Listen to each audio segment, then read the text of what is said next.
Suzannah Baum.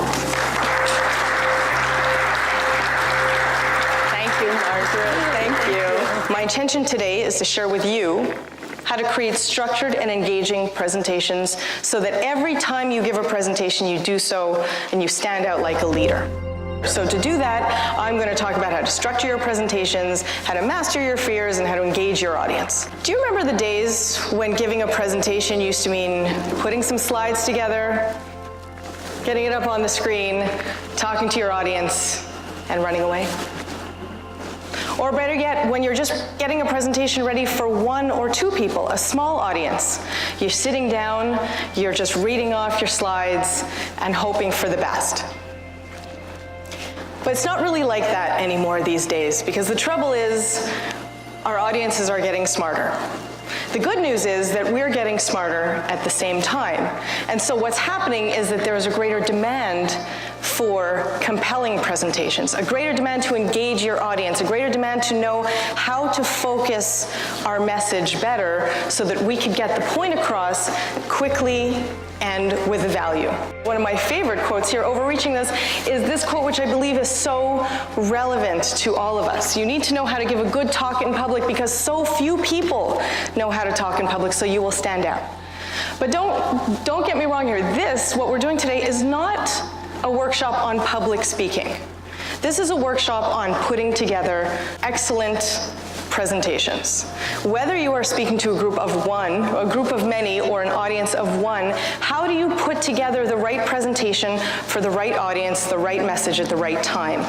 Because we all know at your level, at your executive level, you know the rules of public speaking, and stand up straight and use good body language and make eye contact, and okay, we get it. But now what we need to do is take the information that we know and put it into a presentation that means something to our audience. How do you take everything you know and everything that is relevant and squeeze it into that 15 minutes and still be something rewarding that the audience walks away with something valuable? Now, what I do is I work with three different types of people. So there's the type of person who does not want to give any presentations whatsoever. So whether it's in a public speaking capacity at a conference or a large group, they just don't want to do it. They say, no, please assign someone else. I don't want to go near a public speaking situation. Then there are those who give presentations regularly, whether they like it or not. They just do it. It's part of the job. They get it done.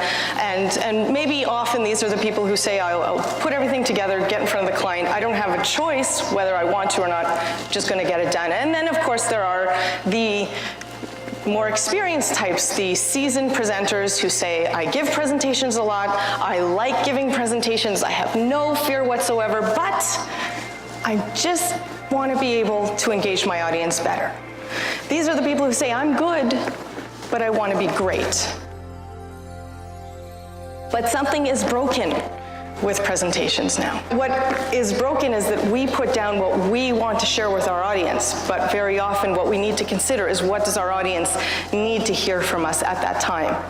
And so I am striving to break the broken presentations and move us past that. When you are sitting in front of that one client or those three clients or the board or the association or your colleagues, how do you get across the message in the least amount of time?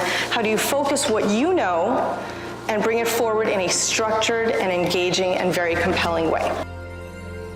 And don't forget the why, which is the benefit to your audience. They need to hear that you understand their benefit and that you understand their why. What motivates them and what will they consider a success? And when that can go in your presentation, they'll be like, hey, this person went that extra step to understand what I need and my motivations. And so you go through your presentation, you do a great job, you get to the conclusion, and you're like, yeah, aced it. All right, questions? And then there's, that one person with that horrible question that you can't answer. Or that you can answer, but it's not a great answer, or it's not what you wanted to say, or they trip you up. And then all of a sudden, you've gone from finishing this beautifully prepared presentation, you've finished it on a high, and now you're just down low.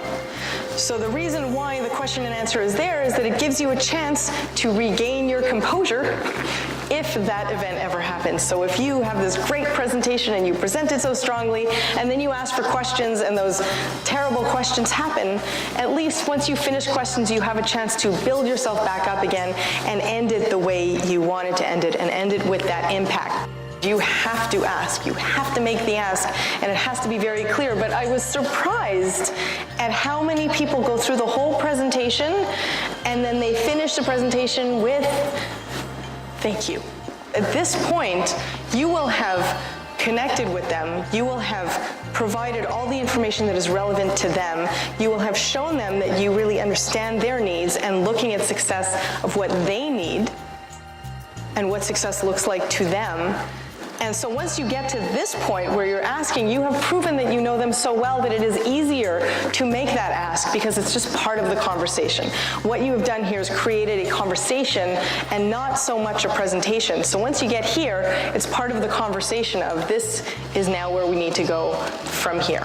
So the point of today was to bring up a new way of looking at presentations, a new way of approaching them, a new way of being excited about them.